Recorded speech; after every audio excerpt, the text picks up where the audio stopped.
Demi Allah saya katakan risalah lewat tayangan ini pada seluruh artis-artis yang ada di Indonesia, siapapun mereka. Ketika Anda tampil dilihat oleh orang pada umumnya, maka Anda membawa kebaikan, pahalanya untuk Anda ketika orang mengamalkan. Tapi ketika Anda bermain dalam sinetron, bermain dalam film, bermain dalam iklan, menampilkan ajakan-ajakan pada keburukan dengan tampil auratnya terbuka, segalanya yang buruk ditiru oleh orang, maka semua dosa itu Anda berperan di dalamnya. Anda berperan. Dan bayangkan berapa dosa Anda kumpulkan, tidak akan cukup ditebus dengan honor yang Anda dapatkan dari tayangan syuting yang telah Anda kerjakan. Demi Allah saya katakan, tobatlah Anda, mendekat kepada Allah, masih ada masa untuk berubah. Masih ada masa untuk berubah. Ya, dan Allah akan angkat derajat di hadapan Allah Subhanahu wa taala. Jangan takut kehilangan materi. Betapa banyak dulu saudara-saudari kita, artis-artis yang pada awal masanya hidup dalam keglamorannya, tiba-tiba bertobat, menggunakan hijabnya, ternyata tidak kehilangan jobnya. Bahkan Allah berikan dengan sangat terhormat, sangat terhormat. Masya Allah, muncul di tayangan yang baik-baik saja, ketemu orang baik-baik, honornya lebih halal lagi, segalanya terencana dengan baik dan mulia, dan hidupnya nyaman, nyaman gitu ya. Ayo, jadi kita semua ya, jadilah artis akhirat nanti ya, semuanya, supaya dibanggakan di hadapan Allah, dipanggil, dan semua orang mengatakan Masya Allah, Masya Allah. Baik. Kita hidup di masa penuh dengan fitnah, penuh dengan godaan, di mana muncul di televisi idola-idola yang diciptakan untuk merusak bangsa dan negara kita. Dulu mau ada Indonesia Idol, apalagi cari bakat itu, sampai silik jilbab macam-macam. Nggak tahu lah anak. Tapi yang jelas dimunculkan di permukaan ini idola-idola yang membuat kita jadi orang nggak benar. Pemain-pemain bola. Kalau seorang mencintai Ronaldo, ganti siapa sekarang? Ronaldo masih eksis. Iya. Oke, orang mencintai Ronaldo, kira-kira apa yang akan terjadi dengan diri dia? Meniru gaya dia. Gaya hidupnya, pakaiannya, rambutnya. Rambutnya Ronaldo model apa sekarang? Hah? Model gini.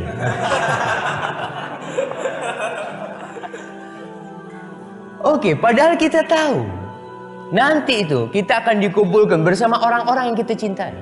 Kalau yang kita cintai Ronaldo, kira-kira kalau Ronaldo mati kafir nanti, di mana tempatnya Ronaldo? Di neraka. Kita mau dikumpulkan sama dia. Subhanallah jamaah. Tapi sekali lagi, karena kita muncul atau hidup di masa ini, ya kita harus terima.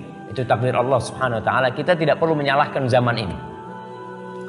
Karena ada orang-orang yang mengatakan lingkungannya, zamannya, jangan disalahkan. Mereka nggak salah zamannya itu. Yang salah siapa? Kitanya. Al-Imam Syafi'i rahimahullahu taala mengatakan, "Na'ibu zamanana wal 'aibu fina." Fama li zamanina aibun siwana wa nahju zamana bi ghairi dhanbin walau nataqa zamanu lana hajana. Kata beliau, kita ini selalu menyalahkan zaman.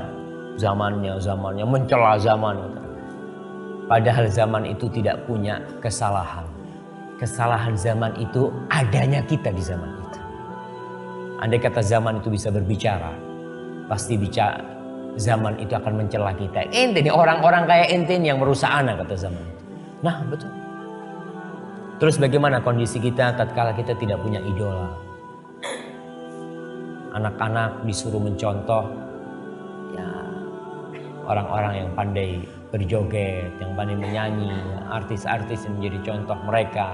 Kita lihat artis-artis mungkin na'udzubillah yang menjadi pelacur-pelacur seperti itu. Apa mereka yang akan menjadi idola kita? Bagaimana akhir dari bangsa negara kita nantinya? Syaitan-syaitan manusia dan jin yang menggoda kita untuk jauh dari jalan Allah. Waktu terus berlalu teman-teman.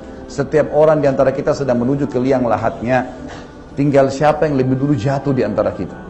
Pada saat itu penyesalan akan tidak bermanfaat buat kita. Tunggu apa kira-kira? Tunggu malaikat maut datang? Tunggu stroke yang tiba-tiba datang?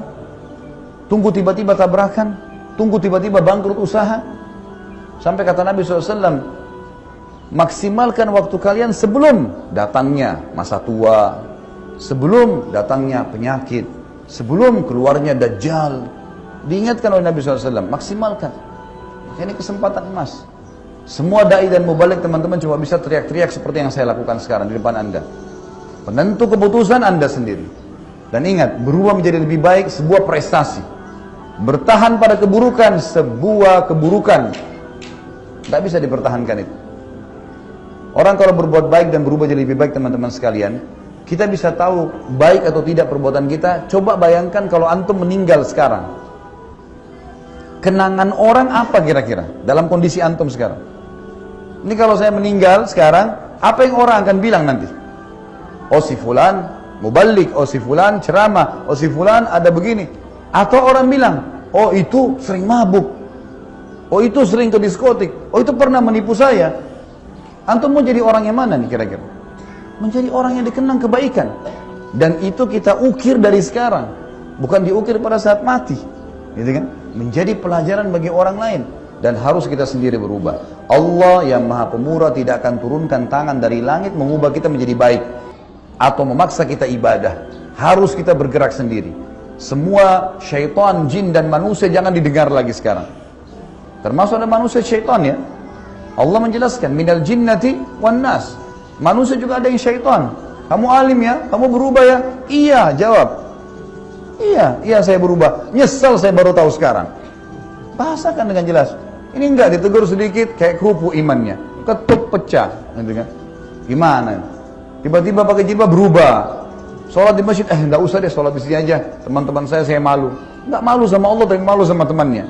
Teman-teman kita, teman-teman sekalian, semua teman kita yang ngajak kita keburukan, demi Allah hanya bisa menangis di atas liang lahat, tidak lebih daripada itu.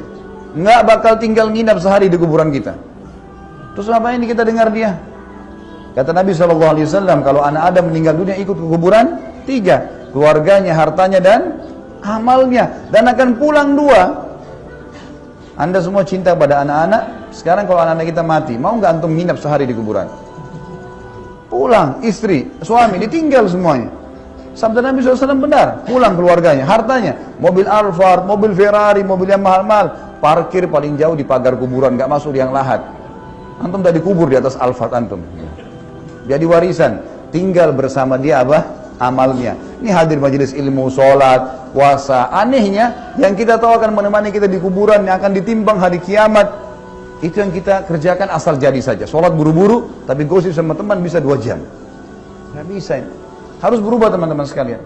Ya, manusia yang cerdas, manusia yang kalau datang padanya peringatan berubah. Itu yang penting. Jangan tunggu nanti ada ustadz baru imannya bertambah. Enggak. Ilmu yang didapatkan amalkan, itu yang penting. Karena tujuan majelis-majelis ilmu untuk mengubah. Kalau kita dalam majelis ilmu tidak berubah, percuma hadir. Tujuannya memang untuk mengubah menjadi lebih baik. Dan jangan terpengaruh sekali lagi dengan syaitan-syaitan manusia dan jin yang menggoda kita untuk jauh dari jalan Allah. Waktu terus berlalu teman-teman. Setiap orang di antara kita sedang menuju ke liang lahatnya. Tinggal siapa yang lebih dulu jatuh di antara kita. Pada saat itu penyesalan akan tidak bermanfaat buat kita. Menyesal teman-teman sekalian. Makanya harus hati-hati, ambil pelajaran dan maksimalkan diri untuk beribadah kepada Allah Subhanahu wa taala.